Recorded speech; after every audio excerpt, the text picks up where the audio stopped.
Salam sejahtera dalam kasih Tuhan Yesus Kristus, keluarga rumah kita yang diberkati Tuhan. Makanan rohani pada hari ini akan disajikan dari Kejadian 4 ayat 3 sampai dengan ayat 8. Ayat 3, Kejadian 4. Setelah beberapa waktu lamanya, maka Kain mempersembahkan dari hasil tanah itu kepada Tuhan sebagai korban persembahan.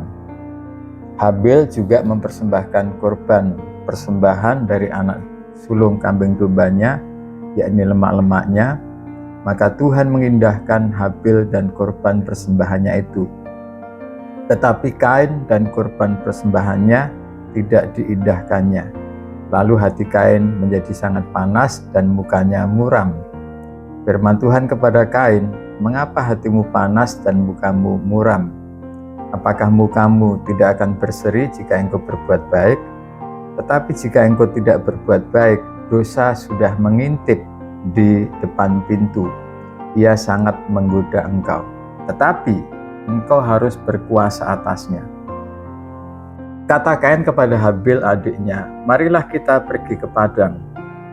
Ketika mereka ada di padang, tiba-tiba Kain memukul Habil adiknya itu, lalu membunuh dia. Bapak Ibu saudara yang dikasihi Tuhan, dalam hidup ini seringkali kita menghadapi realitas, menghadapi keadaan yang tidak sesuai dengan harapan kita. Kita memiliki persoalan, kita memiliki masalah, kita memiliki pergumulan, kadang-kala juga kita ada konflik dengan sesama. Nah, melalui kisah Kain dan Habil ini, Tuhan sedang mengajarkan kita agar kita senantiasa memiliki respon yang benar. Nah, ini makanan rohani kita pada hari ini diberikan tema miliki respon yang benar. Nah, bagaimana kita bisa tahu bagaimana keadaan hati seseorang? Nah, kita akan tahu bagaimana keadaan hati seseorang.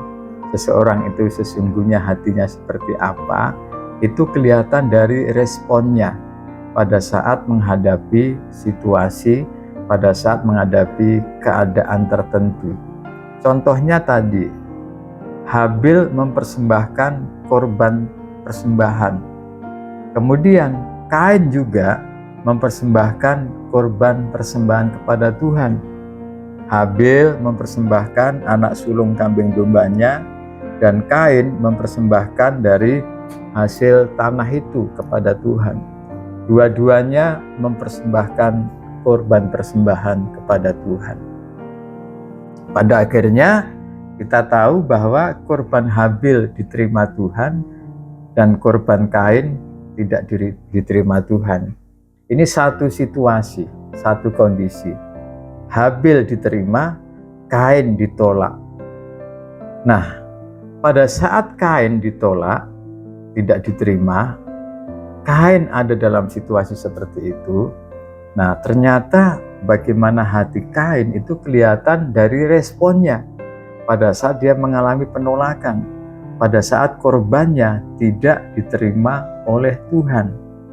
Nah, dari situ sebetulnya kita bisa tahu motivasi Kain ketika mempersembahkan korban. Tujuannya ketika mempersembahkan korban, tulus tidaknya itu kelihatan dari responnya. Tulus tidaknya hati kita akan kelihatan dari respon kita ketika menghadapi situasi-situasi tertentu. Dan benar saja, ketika Kain merasa ditolak, tidak diterima Tuhan, Tuhan bertanya, "Mengapa hatimu panas dan mukamu muram?" Gitu kan. Nah, Kain memiliki respon yang tidak benar. Dan pada saat Kain memiliki respon yang tidak benar atas penolakannya itu, Tuhan memberikan peringatan kepada Kain. "Mengapa hatimu panas dan mukamu muram?" Dan dikatakan, "Jika engkau tidak berbuat baik, dosa sudah mengintip di depan pintu." Nah, yang akan kita pelajari adalah pada saat kita memiliki respon yang tidak benar, sesungguhnya respon tidak benar itu akan membuka ruang untuk dosa bekerja dalam hidup kita.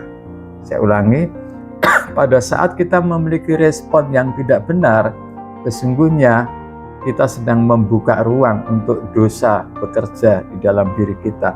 Dan benar saja, setelah itu Kain ngajak Habil adiknya untuk pergi ke padang. Dan ketika ada di padang, apa yang terjadi? Kain membunuh Habil adiknya. Nah, respon tidak benar akan menjadi ruang untuk dosa bekerja dan untuk akhirnya akan terjadi hal-hal yang lebih membahayakan lagi. Tapi sebaliknya, ketika kita memiliki respon yang benar akan membuka ruang, atau respon yang benar akan menjadi ruang untuk kita bisa memperbaiki diri dan diubahkan, dan ruang untuk Tuhan bekerja dalam hidup kita. Harusnya Kain kan menyadari, kenapa ya kok persembahanku ditolak Tuhan gitu kan. Tetapi respon Kain tidak seperti itu. Jadi mari kita perhatikan, miliki respon yang benar atas segala sesuatu, atas keadaan kita, atas pergumulan kita, atas orang lain, atas masalah kita, atas persoalan kita. Karena respon yang benar akan menjadi ruang untuk Tuhan, respon yang benar akan membuka ruang untuk Tuhan bekerja dalam hidup kita, memberkati kita. Tetapi respon yang tidak benar akan menjadi ruang untuk dosa bekerja, dan kita pada akhirnya akan kehilangan berkat Tuhan. Karena itu, bagaimanapun keadaan kita, apapun pergumulan kita, mari miliki respon yang benar. Tetap semangat, sehat, bahagia. Tuhan Yesus memberkati.